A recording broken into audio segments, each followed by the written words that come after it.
Some of the basics of meditation include making sure you are in a space conducive for meditation. The most ideal space is a quiet, clutter-free space where you can be undisturbed for a period of time. This is not always possible, and it is no way mandatory for meditation to be successful. Soft, calming music is very helpful to get the mind and body relaxed and into a tranquil state. Placing the feet on the floor helps to ground one to the practice and helps regulate challenging emotions. Closing your eyes is optional, but helps get into a deeper meditative state.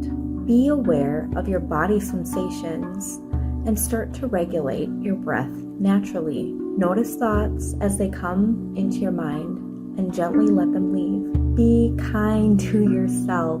Whenever you feel ready to stop, gently open your eyes and come back to the room and breathe out peace.